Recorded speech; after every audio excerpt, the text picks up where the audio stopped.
You're locked into the only podcast for Maine high school basketball.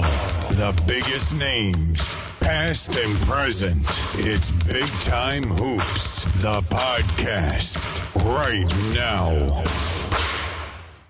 All right, ladies and gentlemen, welcome to another episode of Big Time Hoops, the podcast. And when we're talking about Big Time Hoops and Big Time Hoopers, you guys might know her as Coach Vachon. That's what the title's going to say. We got Coach Vachon. But let me just talk about Amy Vachon, the player.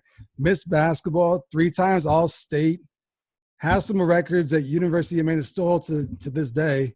And I think you got to be, if not the only one, there's only probably a couple of you guys that can claim that you have an NCAA tournament win as a player, right? Yeah. And that's probably got to be the coolest thing, I would think. But, I mean, we'll get all into it. But Coach Vachon here on Big Time. Coach, how are you doing? I'm great. Thanks for having me. Absolutely. So the first thing I was wondering, like, this time of year has got to be weird for you because it should be preseason. And I'm wondering if it's a busier preseason than normal or a less busy preseason than normal with everything going on with COVID. Like, what's this preseason been like for you? Yeah, it actually hasn't been bad. You know, it hasn't really. The biggest difference, I think, for us is we're usually out on the road a lot in September recruiting. And we haven't been allowed to do that. So it's been kind of nice. We've been able to spend time with our current team and our players in the program right now. And we really have been able to do what we usually do. You know, we have to wear masks, and it took a while for us to be able to get in the gym as a team. But typically we work in small groups anyway. So it's been great. It looks pretty brutal for the players to have to be working out with masks. Is it just as brutal for the coaches to have to coach and wear masks? You know, it's way worse for them. So I'm not complaining. I think the hardest thing for us is, you know, communicating and especially with our freshmen, especially our international freshmen who read lips a lot, you know, They use that. That's really difficult. But I mean, the fact that they're running up and down the court with the masks on is pretty impressive. Yeah. So if anything, you guys should be well conditioned, I would think, right? You got at least that going for you. That's what we were saying today. Yeah, exactly. How much different has it been than normal? I mean, you guys probably wouldn't have been starting up practices yet anyway, right? It would still probably be all preseason stuff. You know what? We usually actually start practices beginning of October. So it would be about right now. We start next Wednesday with our full 20 hours. So couple of weeks, but again, it's been great. I mean, I love our team. I'm really excited about the young kids we have and the returners we have, and they're just a joy to be around. So you gotta be itching to go because like the season got cut short for you guys, like at the worst possible time, heading into a championship game, and then I don't know what you guys normally do in the spring, but I'm guessing there's still some stuff you do in the spring which you couldn't do at all, and I'm guessing there's some stuff in the summer you guys normally do that you couldn't do at all, and like even now there's some restrictions, so you got to be just ready to go at this point. Yeah, I mean, I think our players are just really hopeful and excited to play game. You know, it's been a long time, and a lot of our players went home a lot earlier than they usually do, so some kids were home for 5-6 months, you know, and they're never home that long. So yeah, I think everyone's just really excited to get going. So I know with some people with this whole COVID thing and having to spend more time at home, people are getting on each other's nerves because you're just always around each other, right? So you're spending a lot more time around your players than normal right now. Are you getting on their nerves yet, or are they getting on your nerves yet? Well, you'd have to ask them about if I'm getting on their nerves, but they're not getting on mine. Really, it's a really, really good group. The freshmen have come in and are really doing a great job, and we have a lot of kids who were hurt last year. Yeah. So they missed out on that season, and so they're excited to be back. And there's just a great energy about the team in the gym. And you guys must have it. Looks like there's going to be a start date at least, right? So the NCAA came out and said that there will be basketball, and they said it for like late November? Yep, November 25th. So it must be nice at least having that to look forward to. Like as of right now, like it looks like you guys will have a season, right? Yeah, I mean, there are still some regulations we have to get through with the state and all that. But as far as the NCAA, yes. I mean, they've come out and said this is when we're starting. And there are definitely protocols and rules that we have to follow in order to play. But we'll do it. You know, we'll do anything we have to right now in order to play. So yeah, what can you tell us right now in terms of what a season might look like for you guys? Because the biggest thing is probably going to be traveling, right? I mean, it's going to be different from state to state, wherever you go, depending on the situation is there. So what does it look like right now at this moment? Well, that's the thing. I mean, we're still awaiting clearance to travel different places. You know, every state is different. So But I mean, as far as our schedule, we're supposed to start in a tournament actually at Mohegan Sun that first weekend. So the weekend after Thanksgiving, where we play Mississippi State. We're in a tournament with Mississippi State, UConn, and Quinnipiac. Oof. So not too bad. And then the rest of this non-conference, we do have some games scheduled, but again, conference is working on what that will look like. So I think, as of right now, I don't think there'll be fans in the stands, which is definitely is not great, but we also understand the precautions and, we understand that. So hopefully everyone will be able to watch them streamed and online and all that kind of stuff. So yeah. Has the NCAA given you guys like more leeway, like on scrimmages and stuff like that? Because like, let's say it's going to get pushed back, or you're going to have less games. Like if you need to, like, if you want to just scrimmage like other schools in the state, like let's say for example, like do you have that leeway?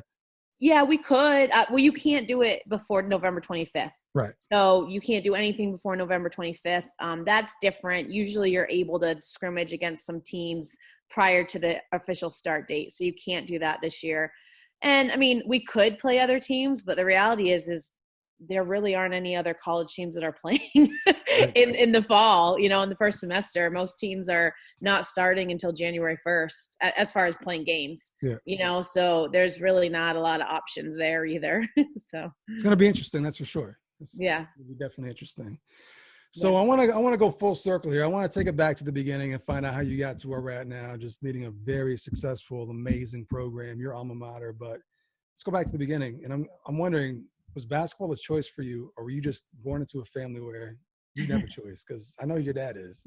Yeah. The name is probably familiar to a lot of folks in Maine. Did you have a choice when it came to basketball? Well, I'd say yes and no. I think I say no, and I laugh when I say no, because I definitely did have a choice. But I remember, I think I was like in first or second grade, and my dad was coaching at Messalonsky at the time, and he was running a clinic, a day. And so we lived in Augusta. So Messalonsky is like 20 minutes away or whatever.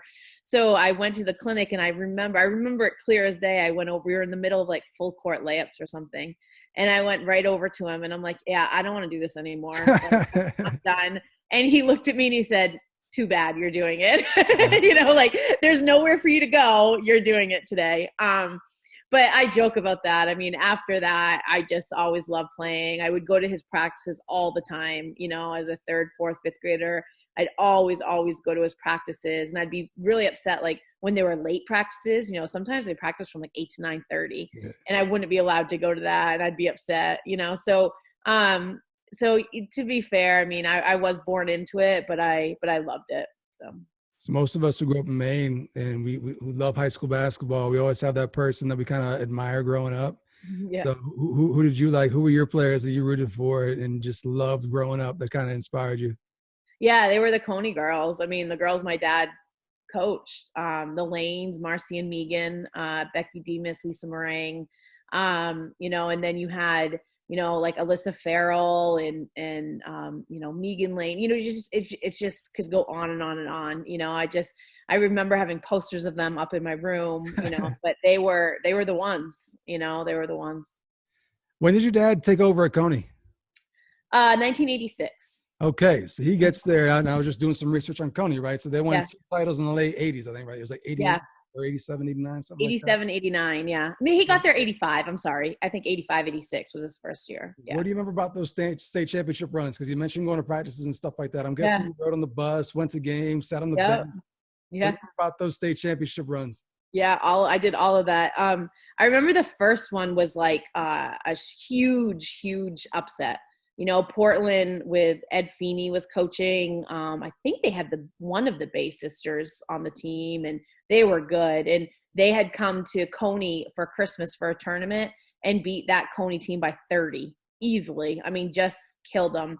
And so then fast forward to March, 3 months later, and they're playing in the state game, and no one gave Cony a shot, like not even a shot. And somehow they won. I think if you ask my dad today, they're still not sure how they did it, but so that was cool. And then in 89, and then they lost to Portland, I believe. I could be the strong, but I'm pretty sure they lost to Portland in 88 and then came back again in 89. So it was like 3 years in a row when they played. And so it was just really exciting. A really exciting time. I'm guessing that just fueled you, right? I'm guessing you're like, all right, this is what I want to do at that point, right? I'm guessing you're just like, yeah, like this is it. This is what I want to do.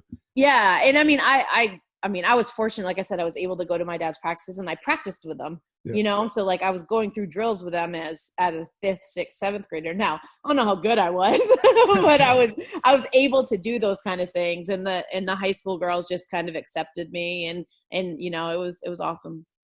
Well, you came into high school ready to go because Bangor Daily News all second team was a freshman, which is pretty remarkable.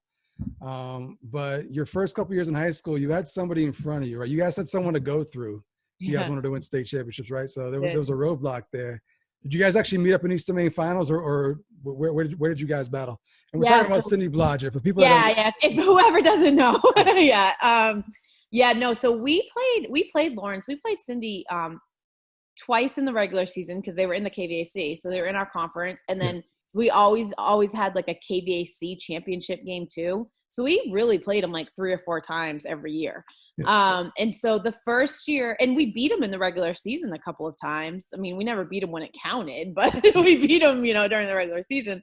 My freshman year, we didn't make it to the finals. We lost to Winslow in the semis. And then my sophomore year, we made it to the Eastern Maine final and against Lawrence. And that game was, to this day, I remember coming, around the ramp of the Bangor Auditorium, and we literally were stopped in traffic on the ramp. There were so many people, and they shut the doors. Like I had one friend who had to sneak in, another friend couldn't get in, had to go to a local hotel. Like it was incredible.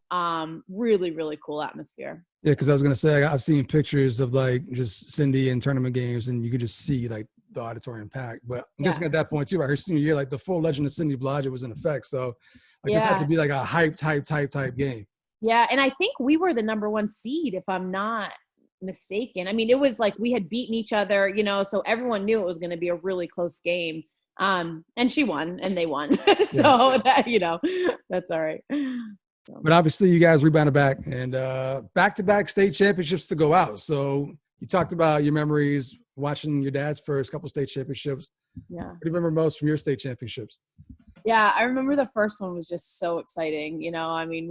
We had a group, I think there were 6 of us seniors who had been playing together. And Augusta at the time, it's not like this anymore, but at the time we had like 2 Catholic schools and then 2 public junior high schools. So we had 4 schools feeding into Cony High School. Yeah. So you had girls that were playing, you had 4 teams of girls and then you had different towns, Vassalboro, different towns that can go. So we had a lot of kids coming in. And we ended up with, I think, 6 of us who had played together forever. So it was just so fun. And it was a great time. What do you remember most about the Cony program? So I'm guessing like the first 2 that your dad won kind of like established the program, and then it took a little while to get back to it. And then things just kept rolling after there. So yeah. What would you take away from those state championships and what you guys contributed to the Cony program? Do you think you guys kind of solidified it, or were just kind of pushing it along and kept it going? Or yeah, I think those early years, they're the ones who really started everything. And, we all just idolized them and couldn't wait to get into high school. And so then we did. And, it was a really special program. It started with kids in 3rd grade. They just idolized the high school girls, and they'd come to the games. My dad ran a camp every summer. Everyone would go to those camps. 100, 200 people at those camps. You don't see that anymore. No one goes to camps anymore, it seems like. But it was just the family, the community, the high standards. Our standards the expectations of us off the court were even more than on the court. And that really shaped for me for my future, for sure. Yeah. And obviously the program just continued to do well after you left. What type of alumnus are you? Were you going back to games afterwards, like rooting them on? Like, were you the type to like show up to a practice down the road and like just help kids out? Or what kind of alumnus were you for the Cony program? Yeah, at first I was pretty busy, so I didn't have a lot of time. And then I went away to grad school, so I was really removed for a while. When I returned in, I guess it was 2002, I helped my dad out for a year coaching, and we'd go to a lot of games. My brother was in high school, so I'd go to, a lot of Cony games when I lived in Augusta. Yeah. And then I moved. I went to Portland. I kind of bounced around, so I wasn't involved as much. But as long as my dad was coaching, we definitely followed it for sure. It could be tough being a coach's kid, right? Coach's kid, I said that right? Yeah. Yeah. The kid of a coach. Yeah. Because, there's all these things that may come up to play, like favoritism, stuff like this. How did you handle it? And I'm guessing your dad didn't show any favoritism when it came to you. You seem like a fiery guy, so I'm guessing you didn't get any of that, right? Yeah, no, I definitely didn't get any favoritism. But I think you always hear, different people who'd say the only reason she's playing is because of her dad or whatever.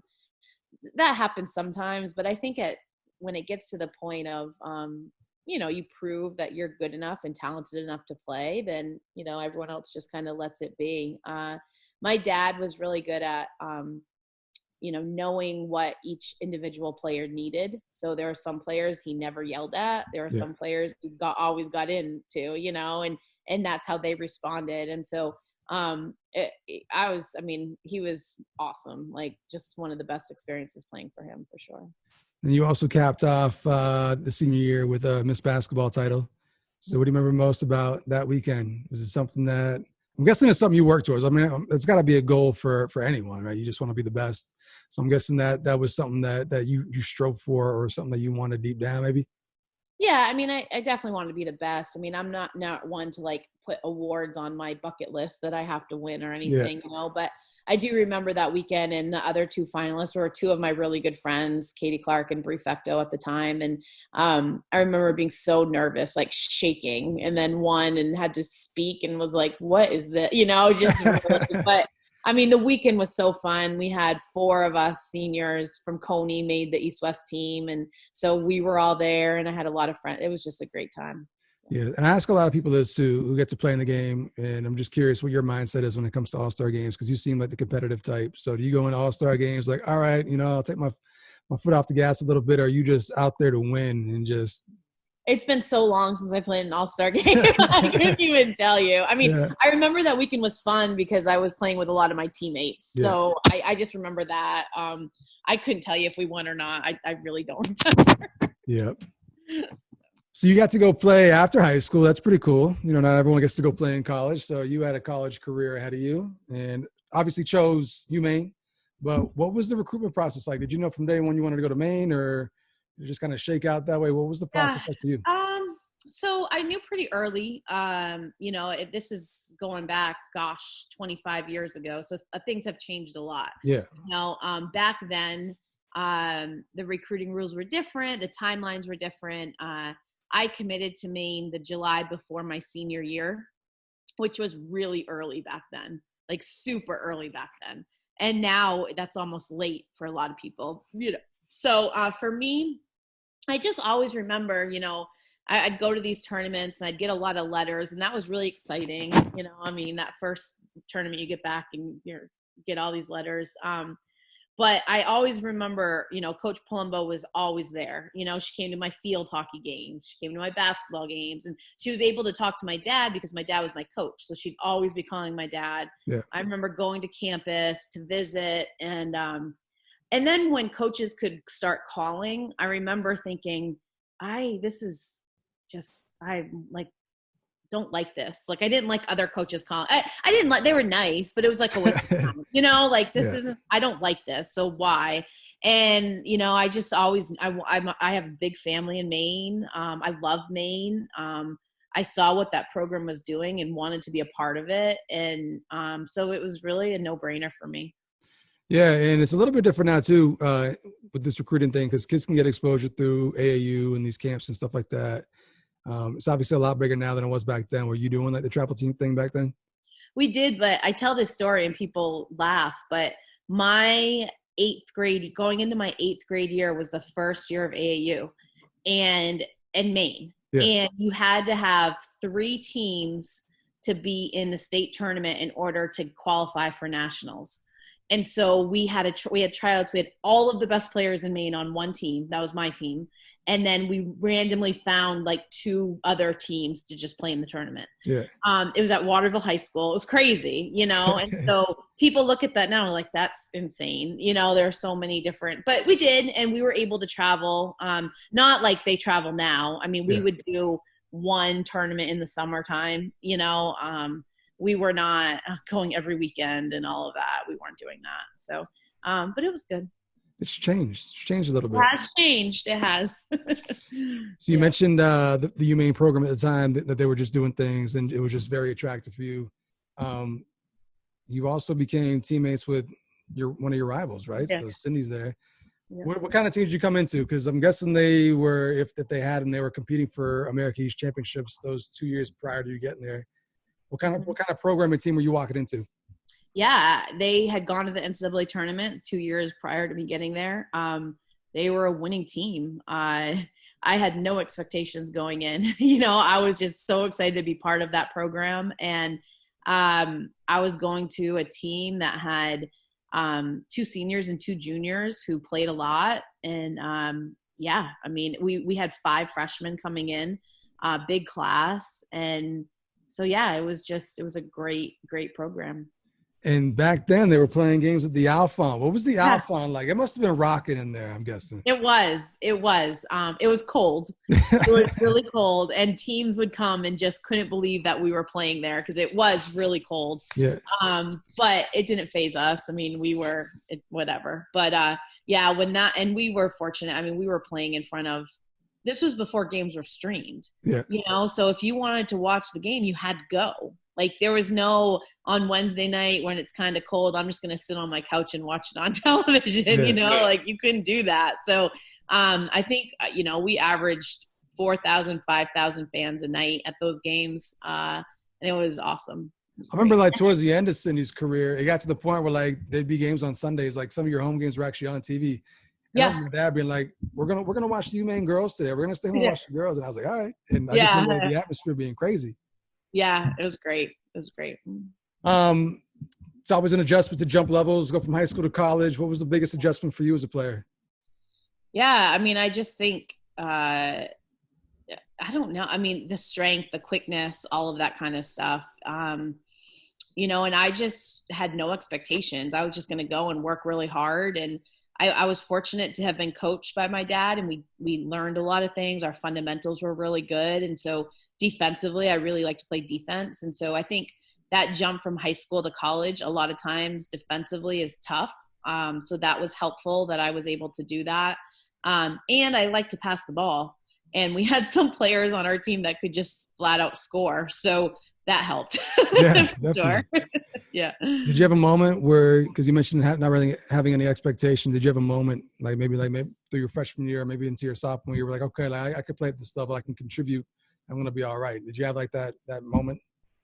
I can't think of a moment, but I know like early on I was playing a lot. You know, I wasn't starting my freshman year, but I was the first one off the bench and playing like 30, 35 minutes as a freshman. And so I was like, well, I must be doing something right if I'm playing this much, you know? So, yeah. And you mentioned the tournament you guys have kind of to kick out the season this year with UConn and Mississippi State. So that's one of the cool things about playing at your level is you get to go to these tournaments, play these schools. Not to include the NCAA tournament, what were some of the tournaments or games or teams you guys played looking back on it that were pretty cool, like to go to like this campus or play this team? When I was in college? Yeah, when you were playing. You know, I think I remember we played at North Carolina, not at Chapel Hill, but a tournament down there. But we played against Marion Jones, who, was a track star. She was on the team. So that was pretty cool. You know, anytime we went to the NCAA tournament, that was awesome. I remember going to Missouri State one time, and that was incredible. Jackie Stiles was playing for them at that time, who I don't think she is anymore. She's definitely not, but at the time, the all-time leading scorer ever in college. Yeah. And so we were able to travel. We had teams come up. Georgia came up here, and we brought them to overtime. They were top 10. Just those kind of games will always stick out. What was it like on campus at the time? Because I'm guessing like the team was it was hot. Like you guys were the hot thing. So what was the reaction like on campus? Well, I mean, to be fair, I mean, our hockey team won the national championship. That's true. It was a good time to be at UMaine. So it was a really good time to be at UMaine. The men's team, I mean, they saved Bedard's broken wrist his senior year. They would have won the championship, you know? So you had men's basketball who was really good. You had men's ice hockey that was really good. You had us. Football was decent, if I remember. You know, so it was just you had just great success going on in athletics at Maine at that time. So once Cindy left, you still had 2 years to go, and I'm guessing people were thinking the program's probably going to take a little downturn. Yeah. What fueled you guys, and what got you guys just to continue to play at a high level? Because it didn't really drop off. You guys kept it going. So was that a challenge you guys all took personally? Like, just because she's not here no more, that doesn't mean we're going to fall off. Like, I'm guessing you guys kind of use that as fuel. Yeah, I don't think it was ever talk like that. It was never spoken, you know, but it definitely, you know, you have a chip on your shoulder because everyone did, you know, like you just lost the best player ever in Maine history, high school, college, whatever. And she was, and she still is. You just lost her. What are you guys going to do now? You know? And so there's definitely a chip on our shoulder. But I think our team, you know, we had a couple of seniors, Kelly Bowman and Andrea Clark, who had never really played a lot up until their senior year. And they just kind of fit, and everyone kind of played their roles and just kind of fit. And Jamie Cassidy, who was just amazing player, just had a fantastic season, and everyone just excelled. And it just worked, just clicked, you know? Yeah. So you mentioned Jamie. So you actually got to play with two players who were drafted into the WNBA, right? People remember Cindy, but they might not remember Jamie. So what was that like? I mean, that's a pretty big deal. You guys had two players in the program from the University of Maine who got drafted, and I think they're both first round draft picks, right? I don't think Jamie was, but she did play in the WNBA for sure. So for me, it's funny because everyone always says, well, you have the assist record. I'm like, well, yeah, look who I played with, you know? Like, I mean, I'm no dummy, you know? Like, I know who should get the ball when they should get the ball. Jamie was awesome. Like, I loved playing with her. She could catch anything I threw at her, she would catch. She was 6'4", could hit the three. I mean, I don't think people understand how good of a player she was. Just incredible. So for me to be able to play with her for 4 years was just really special. So Maine's always had a history of kids from Maine who go to UMaine, right? And sometimes they're the best players, sometimes they're role players. Mm-hmm. As a kid from Maine, you ever feel like the pressure to be like, I gotta show that I belong and that I'm not just here because I'm from Maine? Like, do you guys have a chip on your shoulder being the Maine kids at all? Is that a thing? You know, it might be. It wasn't for me. Yeah. I was just so thrilled to be playing at Maine, and I had so much fun, you know, to be playing in front of the crowds, and people everywhere you go, people recognize you, you know, and they want to talk to you about the game. And it was so fun. And so I never had that. I'm not saying other Maine players don't, but for me, it was just really, really an exciting and an awesome time. So we got to get to this game that I mentioned right off the top here. You're one of the few people, I don't know how many from Maine can say this, that they've actually won an NCAA tournament game. So what year was that? Was that your junior or senior year? That was my junior year. So it was 1998, 1999. Whew, all right. Dating myself. Look at that. The 90s. But we got to go back to it because this is huge. Yeah. So you guys, how many times did you win the America East? So we won the America East my first 2 years, my freshman and sophomore year. And then actually my junior and senior year, we got at-large bids to the NCAA tournament because we had lost. Yeah. Which is also, that's huge right there. I mean, there's not too many teams that can say that. No. Yeah. That was big. That was really big. All right. Yeah. So your junior year, you guys get an at-large bid and you get what? Was it a 14 seed or 15 seed? 10 seed. Yeah. I got to do better research. So. Yeah. It was crazy, you know, but that shows like, if you follow like the selection with the bubble and stuff, usually 10 seeds are kind of right on the bubble. Yeah. You know, 10, 11, 12 a little bit. And we were right on that bubble. But yeah. Yeah. That's crazy. All right. So you get an at-large bid, which is unbelievable, and a 10 seed on top of that. Usually like when you guys win the conference, you guys don't get a 10 seed. Yeah. Not now. We don't. Yeah. Not now. And then you guys go up against one of the best programs in the entire country, right? Stanford, which would have been a 10 versus What would have worked out to 10 versus 7? Okay, there we go. Yeah. You remember it like yesterday. I do. But I also deal with the brackets all the time now. That's true. So. Yeah, you're right. So where was this game at? It was at ODU in Norfolk, Virginia. What do you remember about this game?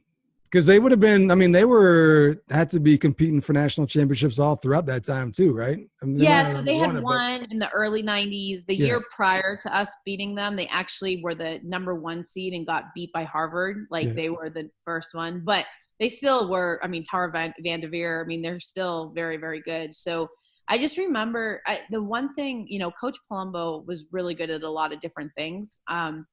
But she was a great X's and O's coach, really can prepare you, I felt, for games. And so I remember just feeling really, really prepared for the game. And I remember we used to play this matchup zone. And I remember the first few minutes, Stanford, they had their 6'5", 6'6" girl chucking up threes. And I remember just thinking, this might be okay. Yeah. We might be all right. And just kind of was in it. The game was close the whole way. And, our program had been to the NCAA tournament. I think that was the 6th time or 5th time. I don't know. We had lost 4 or 5 times before. And it was kind of are they ever going to win a game? Are they ever going to win a game? And so to have it so close at the end, it was just, it was awesome. What was the final score? I don't know. We won by 2. 2-point win. Yeah, I think it was in the 50s. I'm not sure, but we won by 2. Yeah. What was the locker room like after that? It was crazy because it was a close game. We were tied with 25 seconds to go. We call a timeout, set up a play. It's going to be a 2-man game with Jamie and I. And we go and Jamie misses a shot and Martina Tinklova got an offensive rebound, got fouled, hit 2 free throws. So there's 6 seconds left. Stanford doesn't have a timeout. They come down, miss a shot, we win. So we go crazy, right? Oh, yeah. I can't believe it. And we go into the locker room and it's really a balance because you're so excited that you just won this game. And then at the same time, you're but we have a game in 2 days, we got to get ready for the next round. So, but we had 2 fan buses, 3 fan buses come down, huge crowd. It was really cool. And that in itself is something that you guys had never had to deal with, winning in advance. You guys never had to have that quick turnaround time. So even that in itself must have been oh, whoa, this is something new here. We got to focus. Who did you guys play in the second round? ODU. And who was there? Was it Pinachero?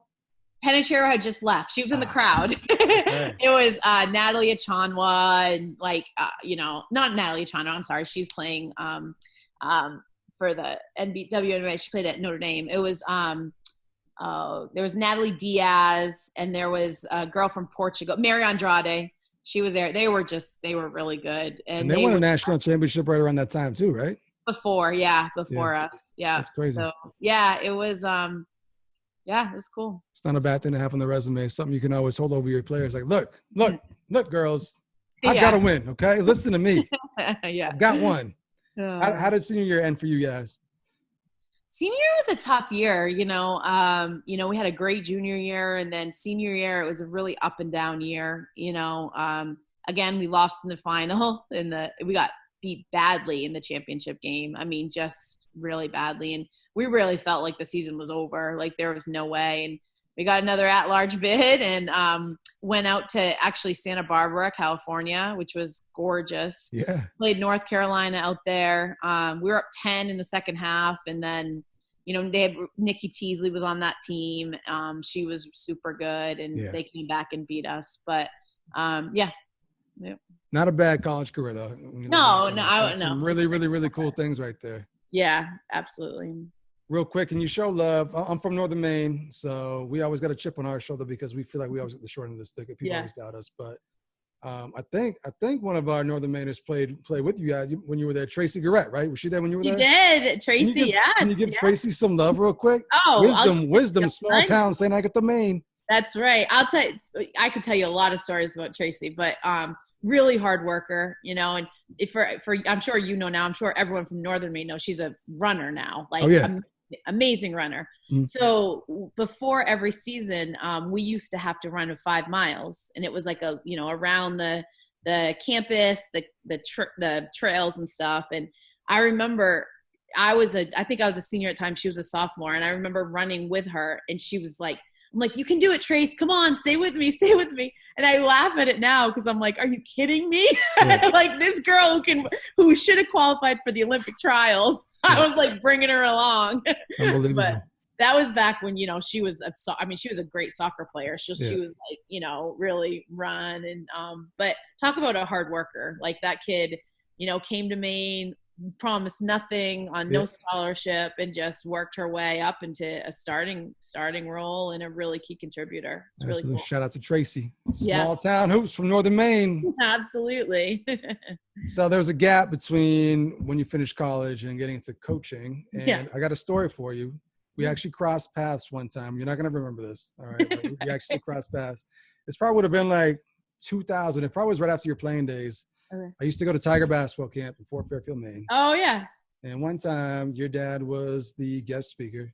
Yeah. He brought along his daughter. Yeah. And she put on a basketball dribbling clinic. How long did that happen? Like, how long were you doing dribbling clinics with your dad after college? Like, how long did that last for?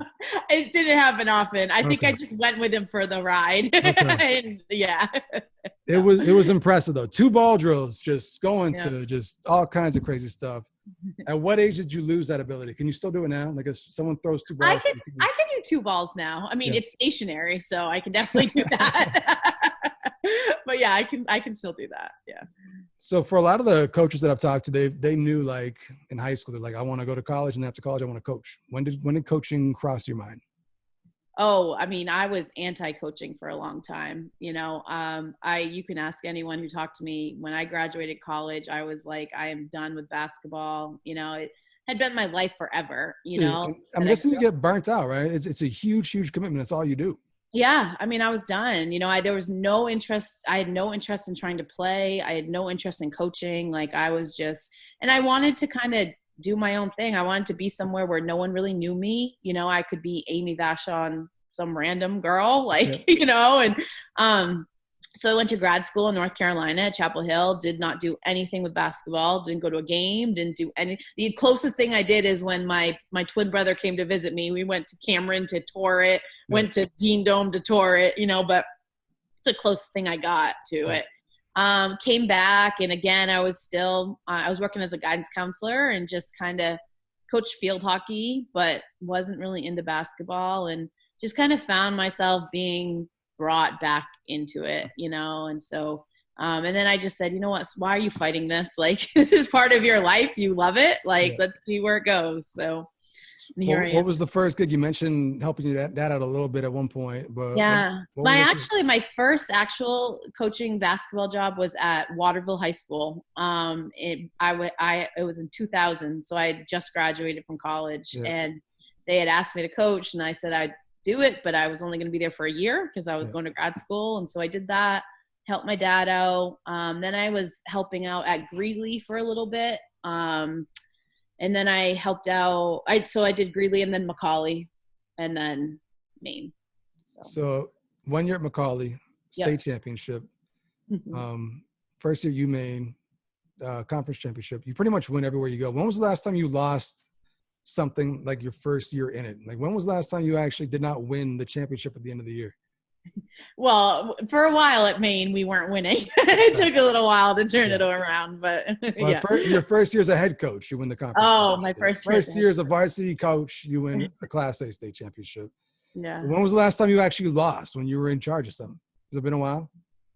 I guess it has been, yeah. It's a great problem to have. Yeah, I mean, I'll knock on wood. I'll take that going for as long as you can. Yeah. What do you remember from the Macaulay stint? Because you had some great players there. Yeah, we did. I remember loving it. I remember, working for Sister Edward Mary and Mr. Comartin, and just how wonderful they were, and just the community at Macaulay was something I never expected. I didn't know what to expect going in. I'd never been to an all-girls school. I'd never been but it was so cool to see these girls be able to be themselves and challenge each other. And just, it was really, really neat. And then our team, it was we had great players. It's an understatement. It's an understatement right there. I know. I was very fortunate, and the program hadn't won a state championship for a while, so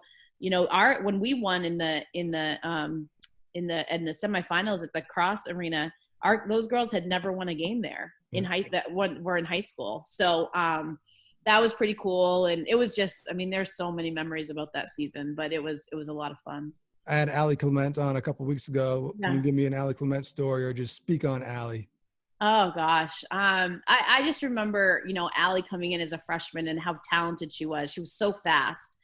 She wasn't east to west at all. She was north to south, get there. And, as a freshman, she didn't start right away. And a lot of kids with her, coming in, she was pretty highly touted coming in. And a lot of kids might've said, screw you, you know what I mean? Like, I'm whatever. And she never did, she just played and played. And at the end, don't get me wrong, the kid came in 2 minutes into the game, played 30 minutes a game and never sat. But she was just really, really talented. And just as a freshman was so happy to be a part of that program, and so happy to be a part of that team. And with Alexa and with Becca and Sadie and all those other girls, Olivia Port, she was a senior. It was just a really, really fun year. And Allie was a huge part of it. Class A championship as a player, as a coach, and then UMaine comes calling. So when did you jump to UMaine? Was it right after that Macaulay year? Yeah, it was not in the – there was no planning on that. We had won, and I was pretty happy. I had a condo on the beach and had summers off and, was living right outside of Portland, and it was nice, and then got a call from Richard Barron, who had just been hired, and I had no idea who he was, never met him. And to be fair, I had kind of grew distant from the Maine program. No particular reason, just I was doing my life in Southern Maine and just felt disconnected. And so I knew what had happened, but I wasn't really on top of who they were looking to hire or anything. So he called me and just talked to me. He said, I heard your name because of the Vachon name, and in Maine, I want to talk to you. And then I met him out for lunch at Sebago by the mall, the old Sebago by the mall, when he came up for his press conference, and he offered me the job. Wow. And I really had to think about it. To be fair, it was a pay cut. It was a total change of lifestyle. I had it pretty good at Macaulay. I probably could have stayed and won a couple more championships, But when I really thought about it, it was always something if I didn't try it, I think I would have regretted it, because I didn't know. It was always kind of in the back of my mind when I started coaching again. So, but it was hard. It was hard telling those girls and those parents and everyone that I was leaving. I didn't take that job intending to be there for a year. Right. They were going to have a third coach in 3 years. I don't wish that on anyone. That's hard. No matter how good any of the coaches are, change is tough. But it was something I felt like I had to do. So you made the jump to UMaine as an assistant, and then you you're with them as they're building up to what you guys are now. So you went to that whole journey. And you mentioned weighing if you wanted to do it or not. During the time as an assistant, prior to taking over the program, did your mindset start changing? Maybe I want to be a head coach at this level. Maybe this is something that I want to do, or did it just come out of nowhere? Yeah, it came out of nowhere. I actually, the year before, so I just happened into this situation. It was, and so the year before Coach Barron got sick, I actually was very, very seriously contemplating getting done. I just was tired. I didn't think it was for me. And I stayed on, and then I all of a sudden Coach Barron got sick. Luckily he's healthy now, but at the time we didn't know. And so there I was. And, it just kind of kept happening. Things kept happening, and here I am. So what is it about being the head coach versus the assistant that's kind of refueled you? Because I'm guessing you're loving what you're doing now. So what is it? Just change of responsibility? Is it having your own program and just kind of being able to shape it how you want, that kind of changed the mindset, or what was it for you? I don't know. I think it was just I think I know what it is. Yeah. Championships. Yeah. I don't really know. I do love what I do now. I love the people I work with. I love the people on our team.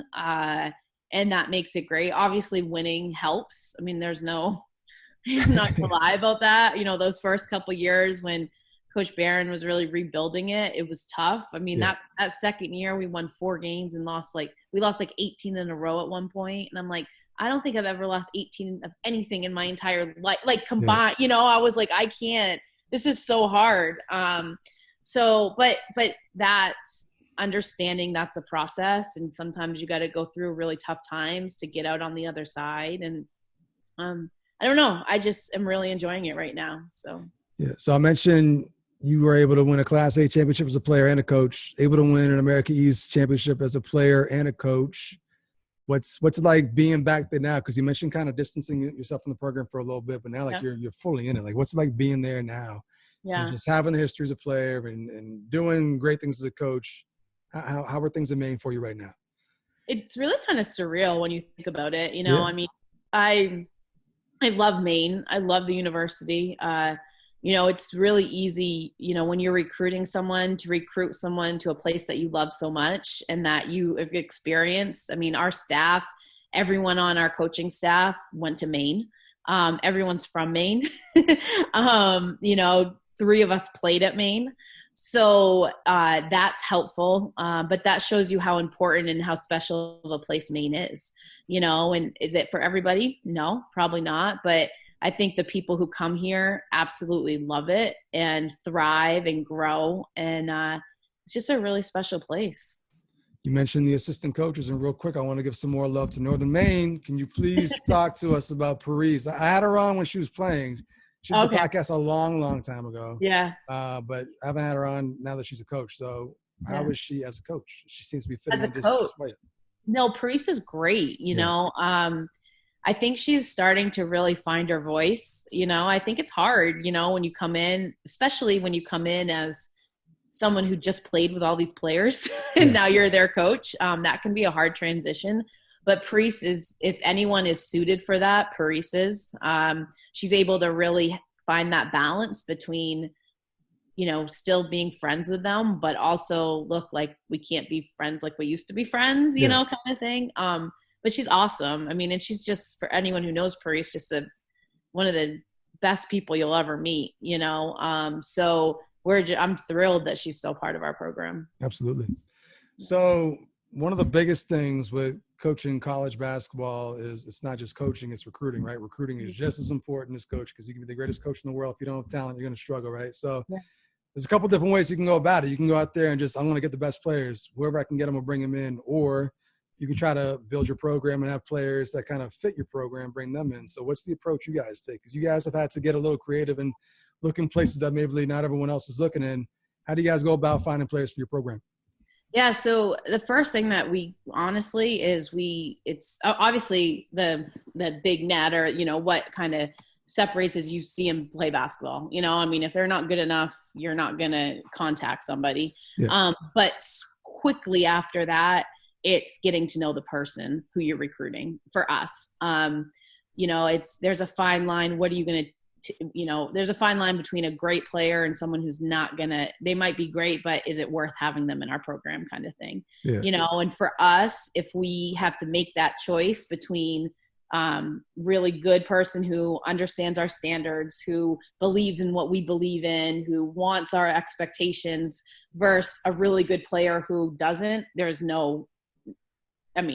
not even a question. Yeah. So a lot of our players, they might not pass the eye test. You might see them and be like, whatever.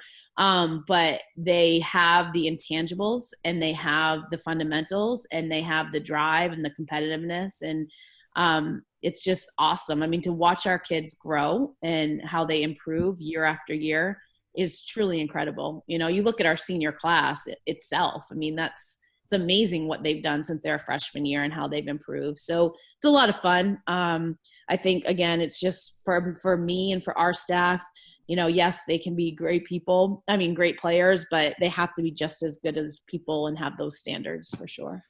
So another thing too, so it's challenging. It can be challenging to recruit kids in New England, right? Because of all the big schools and different places you can go, and a lot of kids tend to gravitate that way. So you guys have had to get creative, look outside the country and stuff like that. But another challenge that a small school may face is people using it as a stepping stone to go somewhere else, right?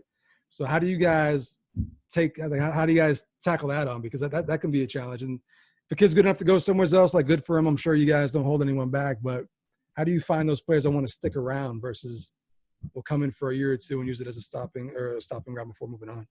I mean, I think for us, like it's really the culture that we have, you know. I mean, the players, once they get to be a part of our program and be part of their team, the team and with their teammates, they can't imagine being anywhere else. Now, to be fair, if someone wants to leave, we don't want them here because if you don't want to be at Maine, then why do we want to keep you here? Right. You know, I mean, you have to want to be here. I mean, it's not an easy place, you know, like we lose kids all the time and want to go to school in Florida or something like that, you know, like fine. There's nothing we can do about that. Right. We're in Maine, you know, so it is what it is. But I think we have a lot to offer. You know, if a kid really wants to do that, then you say, okay, you know, you give them all, like you give them all these are the pros, these are the cons. It's up to you. But one thing about our team is our team's very loyal. And so if someone on the team says we're leaving, there's no coming back from that. Right. You know, there's not I made a mistake. Can I come back? Our team's like, nah, you can't. Like, you didn't want to be here. So, I mean, I don't even think about that, to be honest with you. I think about our players and our program and getting better every day and watching them enjoy each other and how much fun they have with each other. And it's just a joy. So let's talk about the players this year. What's the outlet looking like? Because, I mean, you guys got a lot of players back. You had players who got a lot of minutes last year just out of necessity because of the injuries you guys faced. So you got a lot of experience. What does this season look like? Are we talking another conference championship season? Is a championship season or bust? Like, how are you guys going into it? Yeah, I mean, we always would love to win a championship, but we also know there's a lot that goes into that. So we just try and take it one day at a time. Our team it's really interesting. You know, we have 5 freshmen on our team, and then you have 8 returners who most of them have got minutes. You know, and so it's kind of, and the freshmen are, I mean, we practiced today and I split the teams up and I put the freshmen on one team and I put Dor, Blanca, Kelly, Maeve, and Ann on the other team. And the freshman team beat them. Oh. Beat them pretty good, okay. You know, and I mean, it just shows you now, is that going to be every day all year? No, but it shows you how competitive those freshmen are, you know, and how deep our team can be. But it's exciting, you know, you have, you know, Ann and Blanca playing together is fun to watch, you know. They are 2 just fantastic players. You know, you have Blanca Dor as a point guard, 4-year starter. Yep. Maeve, who had a heck of a year last year, undersized. Kelly. I mean, we have a lot of kids, and so they're fun. They're really fun. It's fun to be in the gym because they're so competitive with each other, you know, and they just want to make each other better, and it's a really fun atmosphere. Yeah, I mean, you mentioned the upperclassmen, those 5 that were on one side, and they might have lost today, but I mean, you gotta feel good going into the season, though. I mean, like that core right there. I mean, we ran it back. We ran it back at the end of the second time. So to give them to be fair. So you guys, it's a lesson too. You know, like we talk a lot about, you can't just show up. You know, I mean, you got to play, and you got to compete, and you got to rebound. You got to do all the little things, because just because of your returners and your player of the year and rookie, like, it doesn't matter. These kids don't care, you know. So we had Blanca on a couple weeks ago and asked how she was feeling. She said she's feeling good, but can you confirm how's she looking? Is she ready to roll? Is she right back at that peak form, or she still got to kind of work her way back a little bit? No, she looks great. I mean, she really does. You know, I think it's hard, you know, with her, the ACL and then the COVID, you know, you have all of these different things playing in, but I mean, I don't look at her at all, and I never question when she goes up for something. I don't wince. I don't think about it. You know, she's strong. She's stronger than she has been. No, she looks great. So. I'm excited. I hope we can watch basketball in person. I want to go to the Insurance Center, and I just want to watch some UMaine women's basketball. Yeah. Get my courtside seat back. I used to have courtside seats. I'm going to get a little favor from Coach here and get the hookup to the courtside seat backs. I don't know how anyone gets courtside seats. It's a hot ticket, right? Well, to be fair, like, I used to have courtside seats like back during like that 4 and 28 season or whatever. Yeah. Like that's when I had courtside seats. Well, I remember thinking, like, we used to get, 1,000, 1,200 people at those games. Yeah. And I'd be like, oh my gosh, like, I'm so sorry. You were trying. So real quick, what can you speak to the UMaine Nation, like the fan base? You mentioned how great it was back when you were playing. It seems like, you guys are at the top draw, only behind UConn and New England, right? That's correct. Yeah. So what can you say about the UMaine fans that come out and support you guys every home game? Yeah, they're awesome. I mean, and I feel like they're getting louder and louder every year, which is awesome. Yeah. They're just so loyal, and have been there through the hard times and the good times, and they're just the best. And I hope everyone is staying safe, and I hope that we can at some point this year have fans in person. But if we can't, I hope everyone streams the games and watches it online and all that good stuff. So this is the one thing I want to say, because I talked to Parise about this when I had her on a while back, and you guys draw great, but it just seems like a very quiet crowd until like the last 4 minutes of a game. And it might be the demographic, to be fair. Like, we have a lot of older fans. Nothing wrong with that. They come out and they love their UMaine women's basketball, but it can be quiet in there sometimes. Like, what can we do to make some more? I'll tell you, it's gotten better. It really has. Like, I mean, there are some games last year that they were close and they were great. They were awesome. So they're getting it. Just it takes some time to figure out like what you can and can't do. But they're getting there. It's great. Because it's been a little while since I've been to a home game. I think the last one I went to was when you guys won the America East, the first one. Yeah, and that place was packed, and that was a great crowd. So they have the ability. We just got to get them to make noise earlier in the game. Yeah, you see me once in a while, like I do that, but they're good. They usually respond pretty well. So yeah, they're getting better.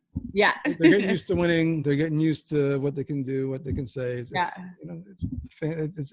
evolving. I mean, Maine, we're all very polite people, and so people, when someone starts yelling at another, they're like, "Oh no, don't do that." Yeah. It's okay. It's a game. You can do that. It's okay to make noise. Yeah, it's okay. So before we get up out of here, I always give my guests a chance to say a little piece. The floor is yours. Whatever you want to say before we get up out of here. Any recruiting pitches? Anything you want to say? Whatever you got to say before we get up out of here. No, I have two things. One, I want to thank you. I give you props. I think you do an awesome job, and you can tell you really do your research, and that's very meaningful. So keep it up. It's who's who. I was like, when am I going to be able to get on? My gosh. Like, I was nervous. I thought you were too big time for big time. I was like, she's got a conference championship. No, you do a great job. The second thing I'd just say is, this week, actually, our team with SAC at Maine is hosting a voters drive for student athletes. And so we're really trying to get all student athletes registered to vote. And just, this is, I think, I'll tell you a quick story and then I'll stop. But I was actually in Israel last fall, and I was recruiting, and I was with Dora's dad. He was like my chauffeur. Thank goodness. He was driving me around. And he said the day I was there, the streets were empty. There wasn't a lot of traffic. And I said, why? He goes, well, it's a holiday. And I said, for what? He goes, well, it's voting. Everyone's voting today. And so it's a holiday. It's a national holiday because everyone votes. Yeah. And so I said, well, what's your voter turnout like? And he's like, oh, like 99.9% or something like that, And when he heard what ours was, he was flabbergasted, like couldn't even believe that we didn't have 99.9%, So it really, a lot of things have made me think a lot, but that I always go back to that and think how fortunate we are to have this ability in our country to vote, and let's take advantage of it. Let's have our voices heard. And it does matter. Some people, it doesn't matter. Yes, it does. It matters what you say. It matters what you think. And I don't care who you vote for or what your beliefs are.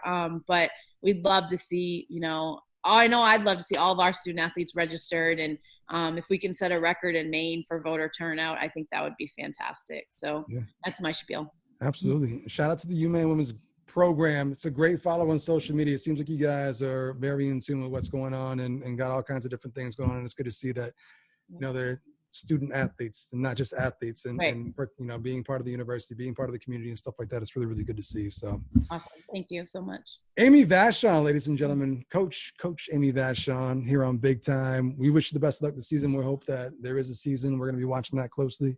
Yes. And I may be reaching out to you to get permission to speak to a couple more of your players because I don't want to break any NCAA rules. I don't know how it works. You can talk to them anytime that you want. Sure. You might have to be careful who you talk to, whatever you're getting into, it depends on who you talk to. I'll keep it. I won't create any controversy. It'll be good, clean fun. And Oh, no. I'm not worried about that. I worry about what they Oh, okay. Some can be a little crazy. Some can be.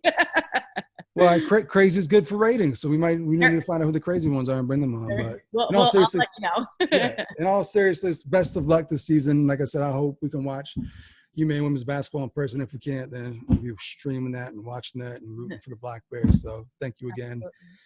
That's going to do it, ladies and gentlemen, for this week's episode of Big Time Hoops, the podcast. Make sure you're checking out all the previous episodes wherever you can get your podcasts. It's up there, so check those out, and we'll see you next week with another Big Time episode of Big Time Hoops. See ya. All right. Thank you, Amy. I appreciate that. Thank you so much. Absolutely. All right.